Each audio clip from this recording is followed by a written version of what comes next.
I never believed Mercedes in 2024 could actually be competitive in F1 only until now. Now I'm in two minds about this. I've got an issue in my head. Number one, yes, this is Mercedes. They've won so many world championships over the last 10 years. These guys are good. If any team can turn this around, you've got to put Mercedes in this bracket. Now, on the other hand, they've been so off the pace. It's been insane. You just think there's no way, man. Okay, George Russell wins in Brazil 2022, right? Brilliant result for Mercedes. They were on it. But everywhere else, they just struggled. I mean, they just nowhere.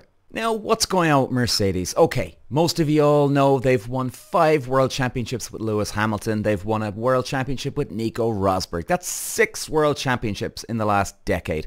Astonishing results. Now, at the same time, they've had problems now since all these updates and changes in the rules have come about. Now, their main problem here at the moment is that the car is bouncing. They're even saying it in articles. Now, what's actually happening here is that it's about the wheelbase, the distance between front wheels to the back.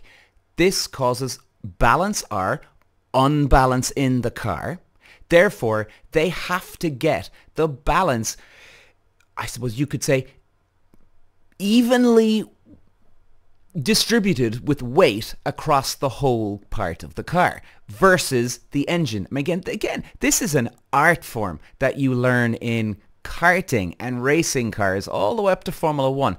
And they're having too much grip. This is their main problem. And that's why the bouncing is kicking in. They're even saying it here in the article. They're trying to get rid of that overheating in the back. Now, of course, the overheating, what that means is that they're getting too much grip. So if you're getting too much grip, that means you're boiling the kettle too many times, okay? And all of a sudden then the water that comes out is absolute garbage. So it's too much. They have to reduce it. Now, on the other hand, they've shown some progress here in, let's see, Austria a few weeks ago. Now, George Russell, he was there and thereabouts. He wasn't completely on it here, okay? We all know this. He got lucky. He got very, very lucky when Verstappen and Norris took each other off, I'm sorry. And then Russell obviously goes on to win the race. Now look, obviously you need a bit of luck to win as well, right? And that's totally respect that. Now then, we go to Silverstone. Lewis Hamilton wins the Silverstone Grand Prix. Again, it was a brilliant result for Lewis Hamilton. You know, I was even, like I was saying, I was in tears for the guy. Loved to see him. It was a wonderful moment for him and for a lot of people around the world. But did he really have the pace? You see, Silverstone is a very, very smooth track. I've even raced there myself, guys, so I've got experience knowing what that track is like. Very high speed, very smooth track. So the thing is that with that type of track and with the way their car is, it didn't affect their balance. Now, when they go to Hungary, here's where this problem, I think, is going to escalate now. When they get to Hungary, and by the way, I could be wrong, this track is a totally different beast to Silverstone. Now we're going to a low to medium speed track, and it's a bit bumpy. It's off camber here and there a little bit, so it's like a karting track. It really is when you break it down. Even guys, even if you play it on PlayStation, you'll see what I mean.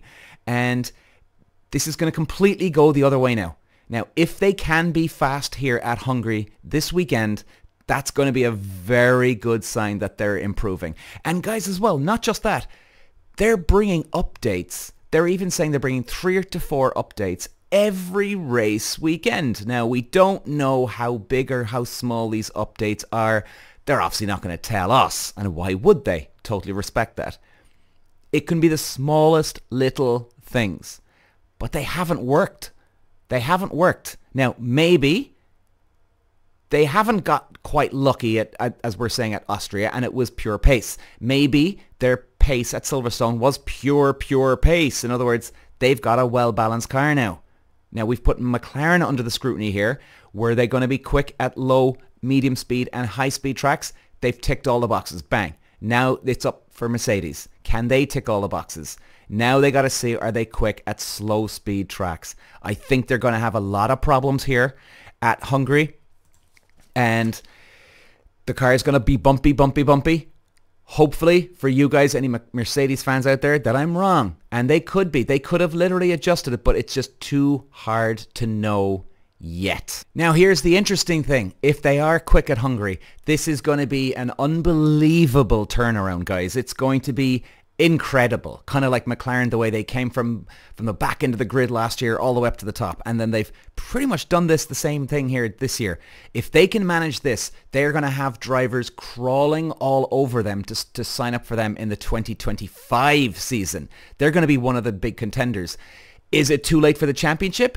You never know. Now, a betting man wouldn't be putting his money on Mercedes winning the championship at this stage. But hey, listen, guys, this is the wonderful, wonderful sport of Formula 1 and motor racing. You never know. But if these guys manage to sort this out at Hungary this weekend, we are in for one hell of a roller coaster ride for the rest of this 2024 season, because then they'll be competitive. They're going to be going for race wins. You got Hamilton and Russell then competing for race wins. Not only that, we've got the Red Bull and we've got McLaren. Maybe Ferrari will jump in, but we won't just have two, we'll have three teams. So there's a huge amount to hope for here for Mercedes fans. Even I want Mercedes up there, right? I'm not a big fan of theirs, but it would be great for them to join in the action.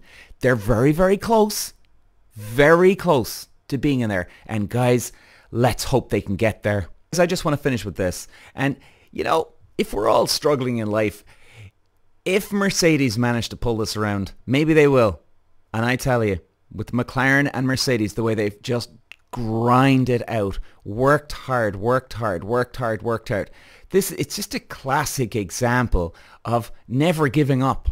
Never giving up. If you're going to go down, you go down swinging. If you're absolutely destroying your opponent, you keep going and you make sure you absolutely destroy your opponent. But never give up. And Mercedes will be a classic example of that if they do have the pace at Hungary this weekend. Walsh running the Irish green, and look at the move he's making down to the inside. Moves to the front from 5th all the way to the lead in lap 1. Walsh takes win number 2. Peter Walsh.